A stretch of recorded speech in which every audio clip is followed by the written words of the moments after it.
Good afternoon, everybody, and welcome to another tutorial in the world of scheduling. Today we're going to be talking about the batting average. Now, some of you have seen the batting average and know it by this scoreboard. We're going to be talking about how to run the batting average metric and how it's supposed to be ran. There are some intricacies to understand and know. We're going to be talking about also how to how to read the scoreboard and what every item on the scoreboard means. And we're going to be talking to it on this PDF and also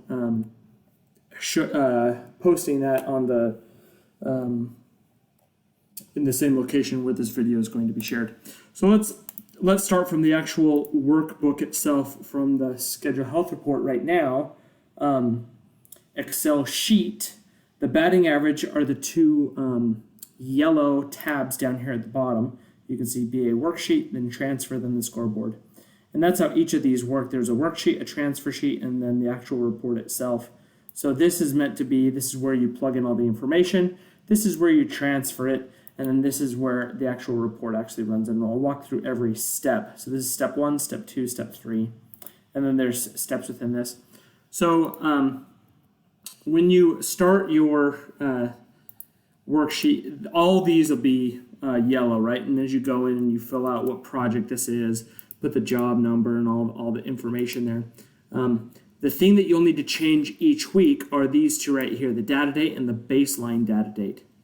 The batting average is set up to be ran weekly, but can be ran for any period of time. So if you're doing updates on a bi-weekly time frame, you're going to be doing a report every 14 days. So this would change. Your reporting days or time between each report, you would change here. And that's kind of step 0 is filling out all your project information and the data date and baseline. Then step 1 is put that time frame between the two. This probably could have been calculated just looking at the difference between the two, but we didn't do that. So there you go. You have to plug that in. Now, step 2 is a macro. And what it does is all the information here, it goes through and cleans out. So now it's all gone.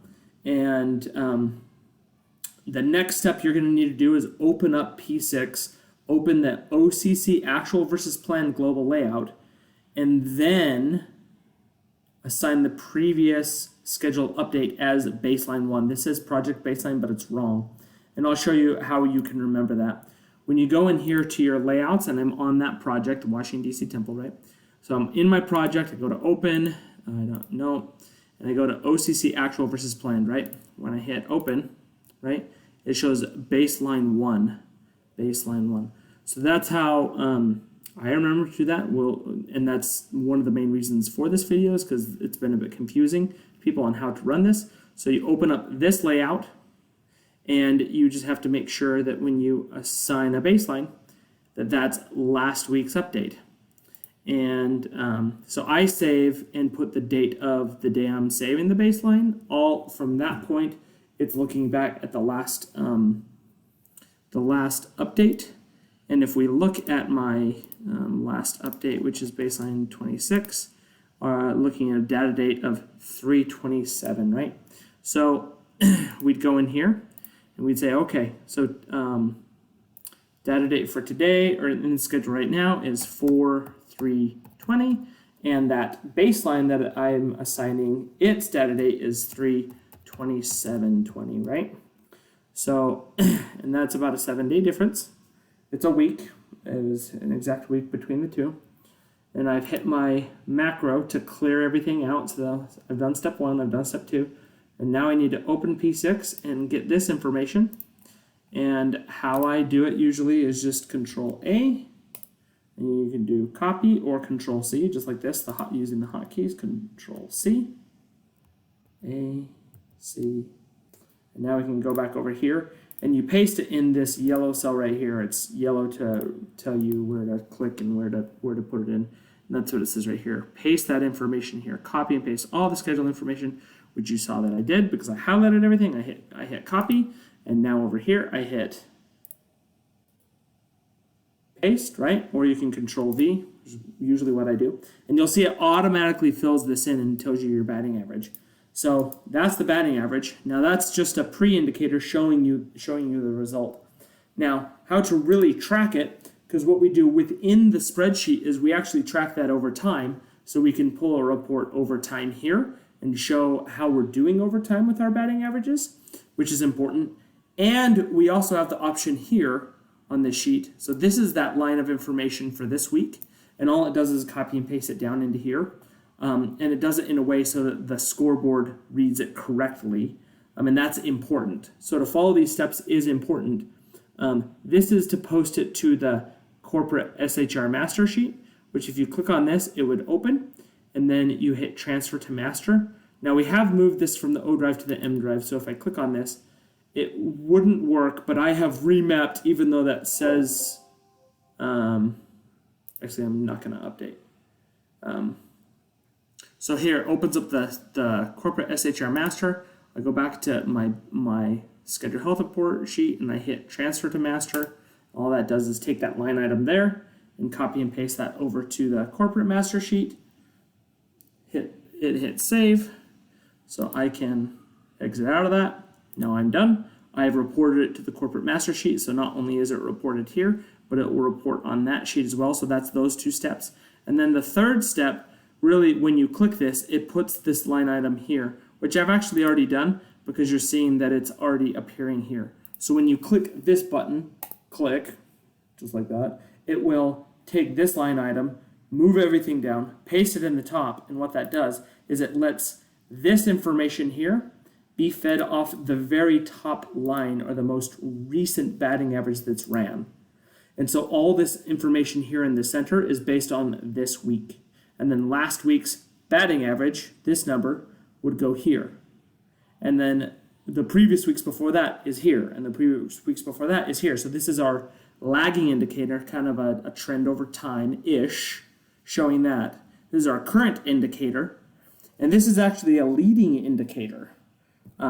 Next week, between the data date and where we will be moving the data date when we do our next update, there are 32 activities that should start. So 32 activities that are up to bat, or 43 activities that should finish in that time frame, and that's 43 finishes up to bat. So that's kind of that, hey guys, we have 32 things we got to do this week. Do you know what they are? Right? So it's kind of an indicator of what's coming down the line, and this is what we did between last update and this update. Now that we've kind of gone over that and how to run this report, usually I use Snagit to snip this and put it into an email, and that's really simple from this view, and that's what this is meant for. You could also go file, print to PDF, or share PDF, and also use it that way. Let's go over to the descriptors here and talk about what each one of these means. Now I kind of started talking about it, but let's focus here on the center. So right up here at the top is the job number, and it tells you down here in the key all the different colors for everything that you have in here. The yellow is the job number. The number of times you've run the batting average is an inning, and this actually doesn't do a whole lot other than kind of show you how many weeks you're into the project or how many times you've run it. You could, based on that, in this spreadsheet, for instance, let's go back. I've ran this 47 times, so I'm in my 47th inning, right? Which just means that I have 47 line items in here that I could report on and do a trend analysis from. So it's just kind of an indicator of how many we are at and or how far into the project we are. We're more than 47 weeks. I haven't done an update every week, and I didn't start this at the very beginning of the project, so this number is off. But as you can see, for the most part, I've been running this mostly weekly for a while now. So that's that. So job number, the inning. You'll see these kind of goal things here. If we're within the range we want to be, these will change. You can see here on my spreadsheet over here that those look a little bit different. They go red, yellow, green based on these right here. And if they're red, there's a penalty that comes up, kind of a fun thing. It's just more for looks. It's it's not really doing anything other than showing you the same color that you're seeing here. It's just throwing some fun visuals up on the board there. So that's that. Now the batting average information are these columns here and here for this week. And how the batting average is calculated is it takes the number of starts that should happen within a time frame or between the last update that you did. So if we use the last update, the most current update, last week's update, as the baseline, quote unquote, which should be set to baseline 1, just like we talked about, there were 16 items that should have started in that time frame. And activities that start on those dates exactly or before is how many show up in this cell here. So we hit 12 out of 16. Now, if we take that as a percentage, 12 out of 16 is actually this cell right here.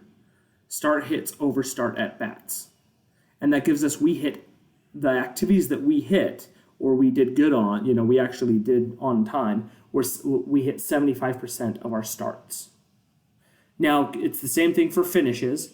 We have 14 activities that we finished on time or before out of 18, giving us 78. Now, the average of those two is what the batting average is. So this plus this divided by 2 is this. And the reason why we leave it in a decimal form is because it is a batting average. And so it is showing us a number just like we would see in baseball. No, I'm not a baseball fan. And yeah, it's a way to show that you're not really going to get 100%. And if you are, something's probably wrong anyway. So it's a way to show kind of a curve, a bell curve type thing being a positive thing. This would be an extremely good batting average, much more, and I'd start saying I don't believe that at all. We're not tracking delays or what's going on in this project. I'd like to come and see for myself, what's going on. So that's the idea here. This is the batting average. So this might be what we call the batting average scoreboard.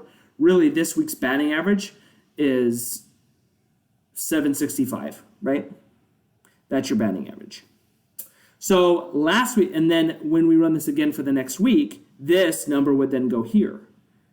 And then it would continue all the way back until you wouldn't see it, right? Because every week the numbers kind of cycle in this sequence. The batting average going to week -1, and then the week -1 would go to week -2, and so on and so forth. So 3 weeks ago I ran this batting average. 2 weeks ago I ran this one. Last week I ran this one. And this week I'm running this one. So it gives you almost a full month's range of our batting averages to kind of show how we're doing. And that's that right there. And we talked about the future forecasting right here. Now this batting average is best ran weekly so we can kind of keep a pulse on this. And really, we should be striving for around 60%, and that's about how accurate we can be within a master schedule within P6. How we schedule and plan it. A more detailed weekly work plan and production planning through the last planner system or other type production plans, more daily commitment planning.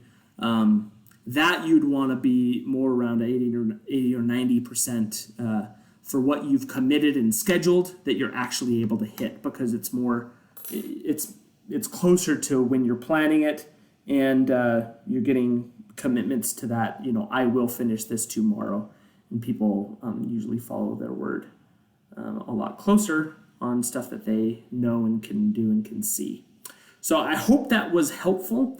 I hope that this video can show how it was meant to work and how it was built. And if anyone has any questions, please give any of us in the scheduling department a call or drop us an email or message us on Teams so that we can all learn together and improve, because this is not a perfect process, but this is a first stab at a metric and a process that can help us do better on site. Thank you all, and we will see you on the next one.